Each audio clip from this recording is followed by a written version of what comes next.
ಲೂಕನ ಸುವಾರ್ತೆ 7ನೇ ಅಧ್ಯಾಯದಲ್ಲಿ ತಿಳಿಸಲ್ಪಟ್ಟಿರುವಂತಹ ಯೇಸು ಮತ್ತು ಪಾಪಿಯಾದ ಮಹಿಳೆಯ ಸಂಭವವು ನಮಗೆ ಪ್ರೀತಿ ಮತ್ತು ಸೇವೆ ಕುರಿತಾದ ಒಂದು ಬಲವಾದ ಸಂದೇಶವನ್ನು ನೀಡುವಂಥದ್ದಾಗಿದೆ.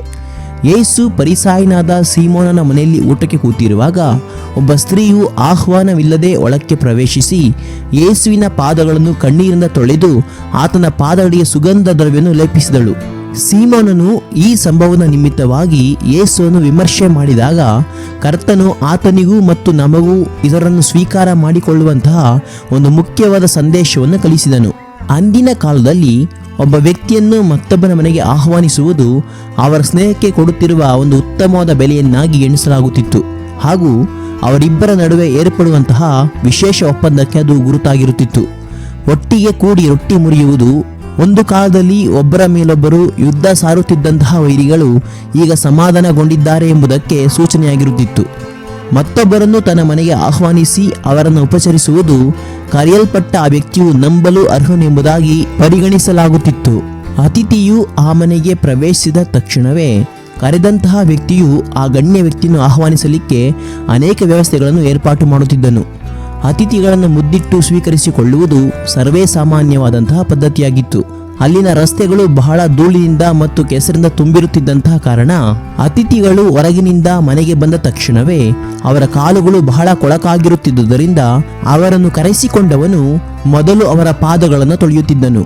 ಅತಿಥಿಗಳು ದಿಂಬಿಗೆ ಒರಗಿಕೊಂಡು ಹಾಸಿಗೆ ಮೇಲೆ ತಮ್ಮ ಕಾಲುಗಳನ್ನು ಚಾಚಲು ಅವರ ಪಾದಗಳನ್ನು ತೊಳೆಯಲು ಅವರಿಗೆ ಇದು ಸಹಾಯಕವಾಗಿರುತ್ತಿತ್ತು.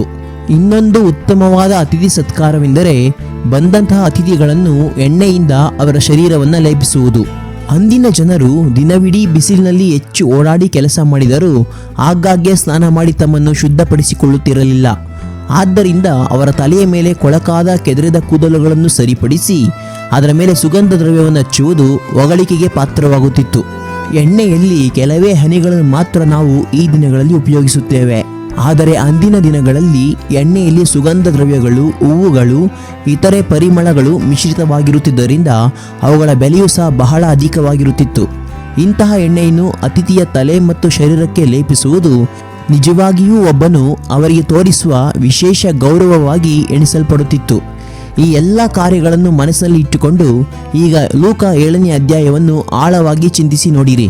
ಫರಿಸಾಯನಾದ ಸೀಮೋನನು ಒಬ್ಬ ಗಣ್ಯನಾಗಿದ್ದು ಯೇಸುವನ್ನು ಆತನಿಗಿರುವ ಗೌರವ ಹಾಗೂ ಪ್ರಸಿದ್ಧಿಯನ್ನು ಗಮನಿಸಿ ತನ್ನ ಮನೆಗೆ ಆಹ್ವಾನಿಸಿದನು. ತನ್ನ ಗೌರವ ಅಂತಸ್ತನ್ನು ನೆನೆಸಿ ಸೀಮೋನನು ಯಾವುದೇ ಸಾಮಾನ್ಯವಾದ ಉಪಚಾರವನ್ನು ಸಹ ಅವನು ಯೇಸುವಿಗೆ ನೀಡಲಿಲ್ಲ. ಆದರೆ ಆಹ್ವಾನಿಸಲ್ಪಡದ್ದೇ ಒಳಕ್ಕೆ ಬಂದಂಥ ಸ್ತ್ರೀಯು ಪಾಪಿ ಎಂಬ ಹಣೆಪಟ್ಟಿಯನ್ನು ಕಟ್ಟಿಕೊಂಡಿದ್ದರೂ ಉದಾರವಾಗಿ ಯೇಸುವಿಗೆ ಉಪಚಾರ ಮಾಡಿದಳು.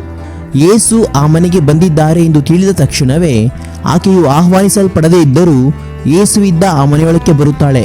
ತನ್ನ ತಲೆಯ ಮೇಲಿದ್ದ ಹೊದಿಕೆಯನ್ನು ತೆಗೆದು ಮೊಣಕಾಲೂರಿ ಎಲ್ಲ ಫರಿಸಾಯರು ಆಶ್ಚರ್ಯಚಕಿತರಾಗಿ ತನ್ನನ್ನೇ ಗಮನಿಸುತ್ತಿದ್ದರೂ ಯೇಸುವಿನ ಪಾದಗಳನ್ನು ತನ್ನ ಕಣ್ಣೀರಿಂದ ತೊಳೆಯುತ್ತಾಳೆ. ರಸ್ತೆಯಲ್ಲಿ ಬರುವಾಗ ಕಾಲಿಗೆ ಹತ್ತಿದ ಧೂಳನ್ನು ತೊಳೆದು ತನ್ನ ಕೂದಲಿಂದ ಒರೆಸಿ ಸ್ವಚ್ಛ ಮಾಡುತ್ತಾಳೆ. ಈ ಸಂದರ್ಭದಲ್ಲಿ ಆ ಮನೆಯಲ್ಲಿದ್ದವರೆಲ್ಲರ ಮನಸ್ಥಿತಿ ಹೇಗಿದ್ದರಬಹುದೆಂಬುದಾಗಿ ಯೋಚಿಸಿ ನೋಡಿರಿ. ನಂತರ ಆಕೆಯು ಆತನ ಪಾದಗಳಿಗೆ ತಾನು ತಂದಿದ್ದ ಶ್ರೇಷ್ಠವಾದ ಸುಗಂಧ ದ್ರವ್ಯವನ್ನು ಲೇಪಿಸುತ್ತಾಳೆ. ಈ ಒಂದು ಕಾರ್ಯವನ್ನು ಫರಿಸಾಯನಾದ ಸೀಮೋನನು ಗಮನಿಸುತ್ತಲೇ ಇದ್ದನು. ಪ್ರಾಚೀನ ಕಾಲದಲ್ಲಿ ಗಂಡಸರು ಸಂಬಂಧಿ ಇಲ್ಲದ ಯಾವುದೇ ಬೇರೆ ಸ್ತ್ರೀಯನ್ನು ಮುಟ್ಟುತ್ತಿರಲಿಲ್ಲ. ಹಾಗೆ ಮಾಡಿದರೆ ಸಾಂಪ್ರದಾಯಿಕವಾಗಿ ತಾವು ಅಶುದ್ಧರಾಗುತ್ತವೆಂಬುದಾಗಿ ಯೋಚಿಸುತ್ತಿದ್ದರು. ಈ ಕಾರಣದಿಂದಲೇ ಫರಿಸಾಯನಾದ ಸೀಮೋನನು ಯೇಸು ತನ್ನನ್ನು ಒಬ್ಬ ಪಾಪಿಯಾದ ಮಹಿಳೆಯಿಂದ ಮುಟ್ಟಲ್ಪಡಲು ಅನುಮತಿಸಿದ್ದಕ್ಕೆ ದೂರಲು ಪ್ರಾರಂಭಿಸಿದನು. ಯೇಸು ಇಬ್ಬರು ಸಾಲಗಾರರ ಸಾಮ್ಯದ ಮೂಲಕ ಈ ದೂಷಣೆಗೆ ಪ್ರತ್ಯುತ್ತರವನ್ನು ನೀಡಿದರು. ಒಬ್ಬ ಸಾಲಗಾರನು 500 ಹಣ ಕೊಡಬೇಕಾಗಿತ್ತು. ಇದು ಒಬ್ಬ ಸಾಮಾನ್ಯ ಕೂಲಿಗಾರನ 8 ವರ್ಷದ ಸಂಬಳಕ್ಕೆ ಸಮಾನವಾಗಿತ್ತು. ಎರಡನೆಯವನು 50 ಹಣ ಕೊಡಬೇಕಾಗಿತ್ತು. ಒಬ್ಬ ಸಾಮಾನ್ಯ ಕೂಲಿಯವನ 10 ತಿಂಗಳ ಆದಾಯ. ಇದು ಅಂದಿನ ಕಾಲಕ್ಕೆ ಆ ಪ್ರದೇಶಕ್ಕೆ ಇದ್ದಂತಹ ಬೆಲೆ. ಈ ಇಬ್ಬರು ಸಾಲಗಾರರ ಸಾಲವು ಮನ್ನಾ ಮಾಡಲ್ಪಟ್ಟಿತು ಎಂಬುದಾಗಿ ಯೇಸು ಇಲ್ಲಿ ಹೇಳುತ್ತಾರೆ. ಈಗ ಯೇಸು ಈ ಇಬ್ಬರಲ್ಲಿ ಯಾರು ಆತನನ್ನು ಹೆಚ್ಚಾಗಿ ಪ್ರೀತಿಸುತ್ತಾರೆ ಎಂಬುದಾಗಿ ಪ್ರಶ್ನಿಸುತ್ತಾರೆ. ಅದಕ್ಕೆ ಸೀಮೋನನು ಯಾರು 10 ಪಟ್ಟು ಹೆಚ್ಚಾಗಿ ಬಿಡಲ್ಪಟ್ಟನೋ ಅವನೇ ಎಂಬುದಾಗಿ ಹೇಳುತ್ತಾನೆ. ಸೀಮೋನನು ಸ್ವಲ್ಪ ಮಾತ್ರವೇ ಆರೈಕೆಯನ್ನು ಯೇಸುವಿಗೆ ಮಾಡಿದನು. ಆದರೆ ಈ ಸ್ತ್ರೀಯು ಹೆಚ್ಚಾದ ಪ್ರೀತಿ ಮತ್ತು ಔದಾರ್ಯತೆಯಿಂದ ಯೇಸುವನ್ನು ಆರೈಕೆ ಮಾಡಿದಳು. ಇದನ್ನೇ ಯೇಸು ಇಲ್ಲಿ ಸಾಮ್ಯದ ಮೂಲಕವಾಗಿ ತಿಳಿಸುತ್ತಿದ್ದಾರೆ. ಕರ್ತನು ಆ ಸ್ತ್ರೀಯ ಕಡೆಗೆ ತಿರುಗಿ ನೋಡಿ ಅವಳು ಉಪಯೋಗಿಸಿದ ಆ ಶ್ರೇಷ್ಠವಾದ ಸುಗಂಧ ದ್ರವ್ಯಕ್ಕಿಂತಲೂ ಶ್ರೇಷ್ಠವಾದ ಬಹುಮಾನವನ್ನು ಅವಳಿಗೆ ನೀಡುತ್ತಾರೆ. ಅದೇನೆಂದರೆ, ನಿನ್ನ ಪಾಪಗಳು ಕ್ಷಮಿಸಲ್ಪಟ್ಟಿವೆ, ನಿನ್ನ ನಂಬಿಕೆ ನೀನು ರಕ್ಷಿಸಿದೆ, ಸಮಾಧಾನದಿಂದ ಹೋಗು ಎಂಬುದಾಗಿ ಕರ್ತನು ಹೇಳಿದಂಥ ಮಾತುಗಳೇ. ರಕ್ಷಕನು ಇಲ್ಲಿ ನಮಗೆ ತಿಳಿಸುತ್ತಿರುವುದೇನೆಂದರೆ, ಆತನು ಎಲ್ಲರನ್ನೂ ಕ್ಷಮಿಸುವ ಮನಸ್ಸನ್ನು ಹೊಂದಿದ್ದಾನೆ ಎಂಬುದಾಗಿ. ಇನ್ನೊಬ್ಬರ ತಪ್ಪು ಅಪರಾಧಗಳನ್ನು ಸ್ವೀಕರಿಸಿ ಕ್ಷಮಿಸಲಿಕ್ಕೆ ಜನರು ಸಿದ್ಧವಿಲ್ಲದೆ ಇರುವಾಗಲೂ ಯೇಸುವಿನ ಬಳಿಯಲ್ಲಿ ಪ್ರತಿಯೊಬ್ಬರಿಗೂ ವಿಮೋಚನೆಗೆ ಮಾರ್ಗ ಉಂಟು. ಒಳ್ಳೆ ಸ್ಥಾನಮಾನ ಗೌರವವನ್ನು ಹೊಂದಿದಂಥ ವ್ಯಕ್ತಿಯು ಯೇಸುವನ್ನು ಹೆಚ್ಚಾಗಿ ಪ್ರೀತಿಸಲಿಲ್ಲ, ಆದರಿಸಲಿಲ್ಲ. ಆದರೆ ಒಳ್ಳೆ ಹೆಸರು ಸ್ಥಾನಮಾನ ಇಲ್ಲದೆ ಕಡೆಗಣಿಸಲ್ಪಟ್ಟಿದ್ದಂಥ ಒಬ್ಬ ಸ್ತ್ರೀಯು ಯೇಸುವನ್ನು ಹೆಚ್ಚಾಗಿ ಪ್ರೀತಿಸಿ ಆದರಿಸಿದಳು.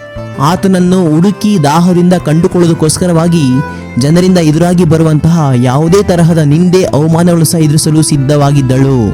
ಮೊದಲನೇದಾಗಿ ಈಕೆಯು ಕರ್ತನನ್ನು ದಾಹದಿಂದ ಕಂಡುಕೊಳ್ಳೋದಕ್ಕೋಸ್ಕರವಾಗಿ ಎಲ್ಲ ಹಿಂಸೆಗಳನ್ನು ಸಹಿಸಿಕೊಂಡು ಮುಂದಕ್ಕೆ ಬರಲು ಸಿದ್ಧಳಾಗಿದ್ದಳು. ಎರಡನೇದಾಗಿ ತನ್ನ ಬಳಿಯಲ್ಲಿದ್ದಂತಹ ಶ್ರೇಷ್ಠವಾದ ತೈಲವನ್ನು ಕ್ರಿಸ್ತನಿಗಿಂತಲೂ ಶ್ರೇಷ್ಠವಾದುದು ಮತ್ತೊಂದು ಇಲ್ಲ ಎಂಬುದಾಗಿ ನೆನೆಸಿ ಆತನ ಸೇವೆಗೆ ಅದನ್ನು ಅರ್ಪಿಸಿದಳು. ಲೆಕ್ಕಾಚಾರ ಹಾಕದೆ ಪೂರ್ಣ ಮನಸ್ಸಿಂದ ಕರ್ತನನ್ನು ಪ್ರೀತಿಸಿದವಳು ಇವಳು. ಇಂದು ಅನೇಕರು ತಾವು ಕ್ರಿಸ್ತನನ್ನು ಪ್ರೀತಿಸುತ್ತೇವೆ ಎಂಬುದಾಗಿ ಹೇಳಿಕೊಳ್ಳುತ್ತಾರೆ, ಆದರೆ ಅವರ ಕ್ರಿಯೆಗಳಲ್ಲಿ ಅದು ಕಂಡುಬರುವುದಿಲ್ಲ. ಇಂದು ನೀವು ಎಷ್ಟರ ಮಟ್ಟಿಗೆ ಕ್ರಿಸ್ತನ ಪ್ರೀತಿಸುತ್ತಿರುವಿರಿ, ಆತನಿಗಾಗಿ ಏನನ್ನು ತ್ಯಾಗ ಮಾಡುತ್ತಿರುವಿರಿ ಎಂಬುದನ್ನು ಆಲೋಚಿಸಿ ನೋಡಿರಿ.